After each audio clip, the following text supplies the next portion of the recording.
चलिए जय हिंद दोस्तों।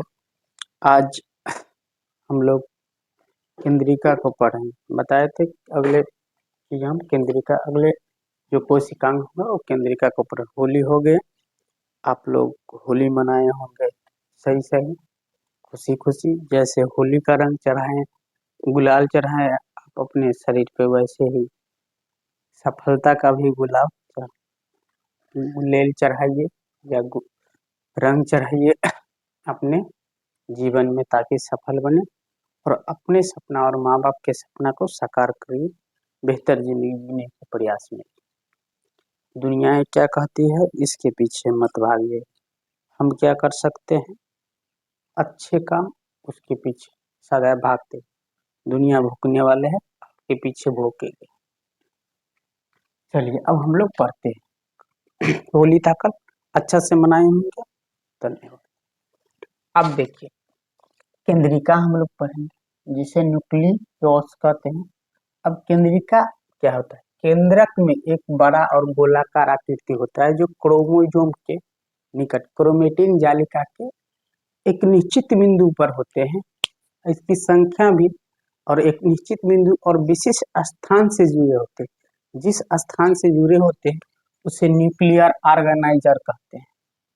क्या कहते हैं? अब देखिए ये केंद्रिका है पूरा।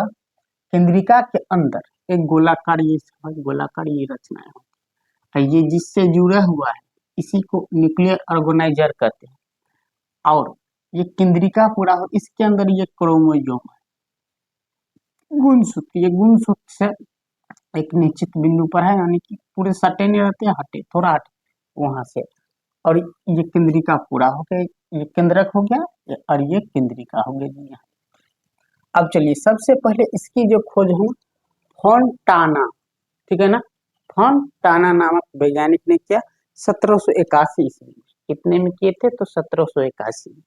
इसके बाद 1840 में जो है ना बोमेन नामक वैज्ञानिक ने इसे न्यूक्लियोलस कहा, न्यूक्लियोलस नाम दिया। किसने? तो बोमेन नामक एक वैज्ञानिक ने। केंद्रक में केंद्रिका वाले भाग, अब देखिए केंद्रक जहां रहते हैं, केंद्रक के अंदर जिस भाग में, केंद्रक के अंदर जिस भाग में केंद्रिका अधिक होती है उसे असेंबली ऑफ राइबोसोम कहते हैं। अर्थात राइबोसोम का सभा, राइबोसोम का सभा कहते हैं। जिस भाग में केंद्रक के जिस भाग में केंद्रिका रहते हैं, क्योंकि वहां राइबोसोम की संख्या अधिकता होती है। गौर से सुनिएगा, राइबोसोम की संख्या अधिकतम होने के कारण या अधिक होने के कारण उसे असेंबली ऑफ राइबोसोम कहते हैं उस क्षेत्र को। अब चलिए केंद्रिका एक विशेष संस्था जिसे न्यूक्लियर ऑर्गेनाइजर कहते हैं। अब देखिए केंद्रिका के तीन भाग होते हैं, या केंद्रिका के अंदर जो द्रव भरा रहता है उसे मैट्रिक्स कहते हैं। केंद्रिका के अंदर जो द्रव भरा रहता है उसे मैट्रिक्स कहते हैं। केंद्रिका के या केंद्रिका के ऐसे पढ़ लेंगे तीन भाग हो जाते हैं। एक भाग हो गया मैट्रिक्स, एक परास राइबो, देखो राइबोरोसा, एक परास राइबोरोसा प्रोटीन जोड़ आरएनए का बना होता है। एक है परास क्रोमेटिड, ठीक है ना, परास क्रोमेटिड जो प्रोटीन जोड़ डीएनए का बना होता है। ये हो गया इसका तीन भाग हो गया, याद रहे परास, ठीक है ना। पारस हो गया इसका, पारस राइबोरोसा प्रोटीन जोड़ आरएनए, और पारस क्रोमेटिड प्रोटीन जोड़ डीएनए, और यह है आरएनए। अब देख इसका कार्य क्या है? तो इसका कार्य पहली बात है कि प्रोटीन और आरएनए को संश्लेषित करता है या संश्लेषण करते हैं। इसका मुख्य कार्य है डीएनए एवं आरएनए एकत्रित करना, और डीएनए को दानों और आरएनए के दाने को राइबोसोम, और डीएनए और आरएनए राइबोसोम होता है जो, उसके दाने को जमा करना, एकत्रित करना था। केंद्रिका के अंदर 80S राइबोसोम बनते हैं, यानी कि 80S का मतलब सब यूनिट उसको कहते हैं, उतने राइबोसोम बनते हैं। ये था केंद्रिका। याद है कि केंद्रिका को हाई नामक एक वैज्ञानिक, समझ लेते हैं यहाँ पर, स्पेस तो नहीं यहाँ लिख देते हैं।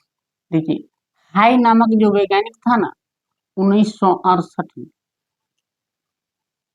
1968 में हाई नामक वैज्ञानिक 1968 में केंद्रक के अंदर एक जो है ना या एक से अधिक गोलाकार रचना हुआ करती उसी को उसका उन्होंने उसका नाम दिया केंद्रिका।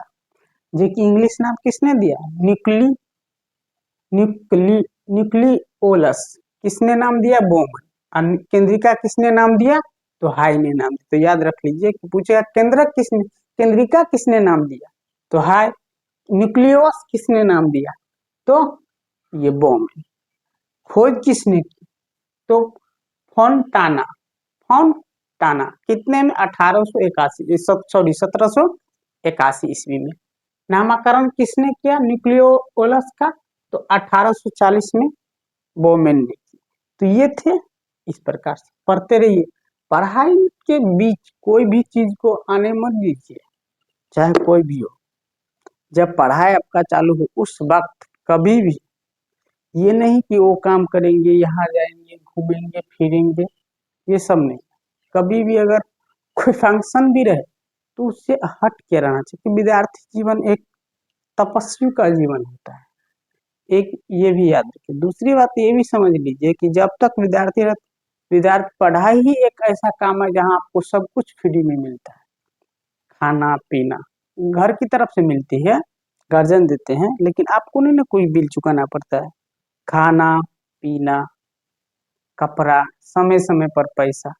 तो इससे और जहाँ पढ़ने के लिए जाते हैं वहाँ लाइट लगी रहती है, पंखा एसी कूलर जैसा संस्थान रहता है उस अनुसार व्यवस्था रहती है, लेकिन ऐसे रखते। इसीलिए पढ़िए और पढ़ते पढ़ते आगे बढ़िए। एक जगह होम ट्यूशन जब हम पढ़ाते थे ना, अब तो नहीं पढ़ाते, होम ट्यूशन जब पढ़ाते थे तो एक जगह जाते थे तो देखते एक विद्यार्थी ऐसा था, ऐसे थे जिसको हमको पूछना पड़ता था कि भाई आज पढ़ेगा या ना पढ़े।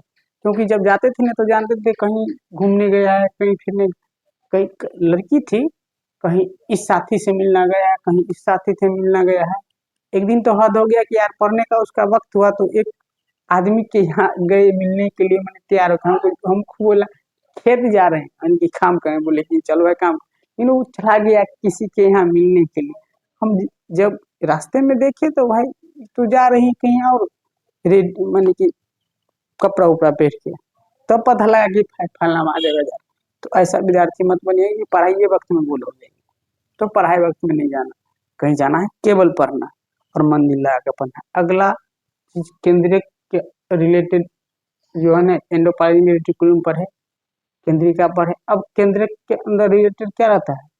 जो इंडोपाइनरी रेटिकुलम के साइड साइड में जुड़े रहते हैं उसको हम लोग राइबोसोम कहते हैं। दो प्रकार का होता है इंडोपाइनरी रेटिकुलम, SER, आएगा होता है RER। तो ये होता है, इनको हम लोग पढ़ेंगे। तो अब हम लोग राइबोसोम पढ़ेंगे अगले क्लास में। तब तक के लिए धन्यवाद। पढ़ते रहिए। जय हिंद।